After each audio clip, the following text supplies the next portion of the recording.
Hello children, welcome to असा education. आज हम करेंगे आरबीएससी की चौथी क्लास की हिंदी की किताब का 5वां चैप्टर दशहरा।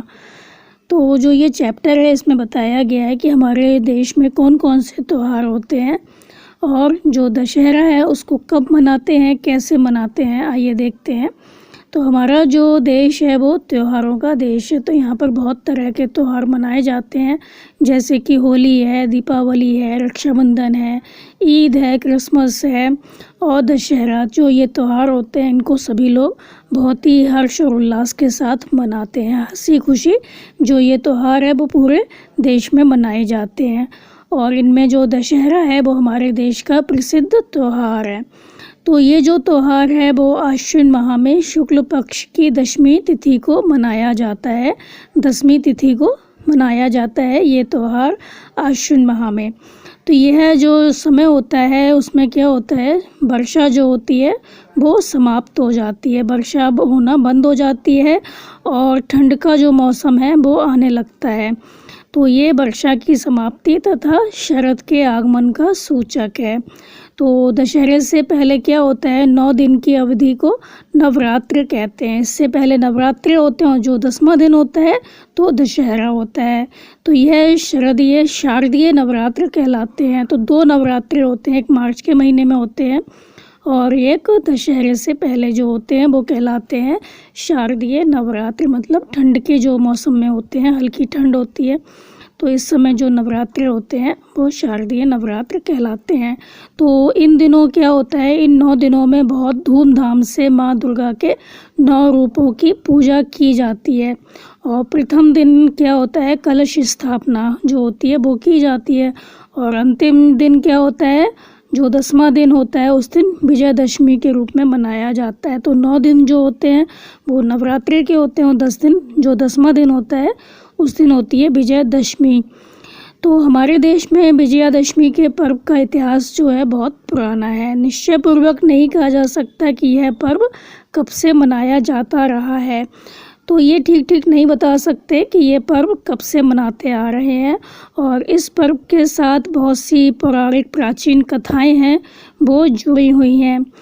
तो ऐसा माना जाता है कि सर्वप्रथम क्या हुआ, सबसे पहले जो अयोध्या के राजा राम थे उन्होंने शारदीय नवरात्र को प्रारंभ किया। तो जो नवरात्रे हैं शरद वाले वो राजा राम ने प्रारंभ किए, ऐसा माना जाता है। तो उन्होंने लंका विजय के समय, जब वो लंका विजय के लिए जा रहे थे तो समुद्र पर उन्होंने क्या किया, 9 दिन तक भगवती जो विजया हैं उनकी आराधना की।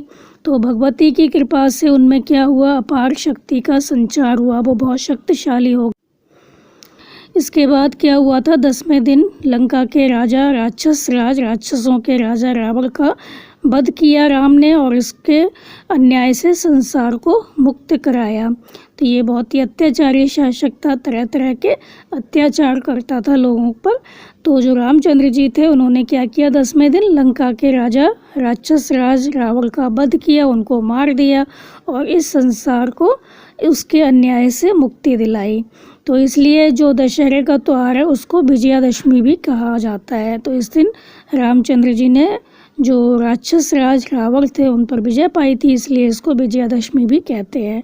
और यह भी माना जाता है कि इस तिथि को क्या हुआ था, जो वीर पांडव थे उन्होंने अन्यायी कौरवों पर विजय प्राप्त की थी और इसी तिथि को, इसी तारीख को देवताओं के राजा इंद्र ने वृत्तासुर नाम के दैत्य को हराया था। तो इस दशमी तिथि को विजय नामक मुहूर्त होता है जो संपूर्ण कार्यों में सिद्धदायक होता है। तो इस विजयदशमी वाले दिन क्या होता है, विजय नामक मुहूर्त होता है। तो इस दिन सभी कार्य सिद्ध हो जाते हैं, ऐसा माना जाता है। अतः प्राचीन काल में राजा लोग क्या करते थे, इसी दिन अपनी विजय यात्रा आरंभ करते थे। तो ये माना जाता है जब इस दिन काम किया जाए तो वो काम सफल होगा। तो प्राचीन काल में पुराने समय में जो राजा लोग होते थे वो इसी दिन अपनी जो विजय यात्रा होती थी वो आरंभ किया करते थे। सरस्वती पूजा, शस्त्र पूजा, दुर्गा विसर्जन, नवरात्र पारायण तथा विजय प्राण इस पर्व के महान कर्म हैं। तो शास्त्रकारों के अनुसार इस दिन क्या होता है, शमी वृक्ष खिचड़ी का पूजन किया जाता है। शमी वृक्ष की पूजा होती है और लोगों का ऐसा मानना है कि शमी वृक्ष की पूजा से क्या होता है, दृढ़ता और तेजस्विता प्राप्त होती है। और इस दिन अगर नीलकंठ दिख जाता है, नीलकंठ जो पक्षी होता है वो दिख जाए विजयदशमी वाले दिन, तो क्या होता है, बहुत अधिक शुभ माना जाता है। तो ये जो पक्षी है नीलकंठ अगर किसी को दिख जाता है तो ये समझा जाता है कि उसके जो दिन हैं वो अच्छे आने वाले हैं। मतलब जो ये नीलकंठ पक्षी है वो काफ़ी शुभ माना जाता है। तो विजयदशमी के पर्व का सबसे बड़ा आकर्षण क्या होता है, रामलीला होती है। तो आश्विन माह में शुक्ल पक्ष प्रारंभ होते ही क्या होता है, जगह जगह रामलीला होने लगती है और 10वें दिन जो रावण है उसका वध किया जाता है और ये जो पर्व है फिर समाप्त हो जाता है। तो हमारे देश में रामलीला का इतना प्रचार है कि छोटे बड़े शहरों नगरों के अतिरिक्त गांवों में भी लोग क्या करते हैं, बहुत उत्साह के साथ रामलीला का आयोजन करते हैं। और बड़े बड़े शहरों में प्रसिद्ध रामलीला जो मंडलियाँ होती हैं उनके द्वारा रामलीला की जाती है, दिखाई जाती है, पूरी लीला दिखाई जाती है। रावण ने किस तरह अत्याचार किए, राम ने किस तरह से रावण को मार दिया। तो गांवों में वहाँ के लोग स्वयं क्या करते हैं, अभिनेता बनकर रामलीला करते हैं। तो अलग अलग जो आदमी लोग होते हैं या औरतें होती हैं वो तैयार होती हैं, कोई राम बनता है, कोई सीता बनती है और जो ये रामलीला है वो दिखाते हैं। तो रामलीला का प्रदर्शन प्रायः तुलसीदास जी के प्रसिद्ध ग्रंथ रामचरितमानस के आधार पर होता है। तो जो ये रामलीला दिखाई जाती है उसको जो तुलसीदास जी ने बहुत ही प्रसिद्ध ग्रंथ लिखा था रामचरितमानस, तो उसके आधार पर ये लीला दिखाई जाती है। राम जन्म कैसे हुआ, सीता जी का स्वयंवर कैसे हुआ, लक्ष्मण और परशुराम संवाद, उनके दोनों की बातचीत, सीता का हरण कैसे हुआ, कैसे ले गया था रावण उठा के उसको, और हनुमान द्वारा लंका का दहन कैसे किया गया, कैसे लंका में आग लगाई गई, और लक्ष्मण मेघनाद युद्ध जो हुआ था वो कैसे हुआ था। इन सब चीज़ों को जो ये लीला होती है रामलीला उसमें दिखाया जाता है। तो रामलीला के दिनों की चहल पहल क्या होती है, देखने लायक होती है। देर रात तक दर्शकों का आना जाना लगा रहता है। तो जो मेला लगता है उसमें लोग काफ़ी देर देर तक घूमते रहते हैं और जो ये रामलीला है वो दिखाई जाती है।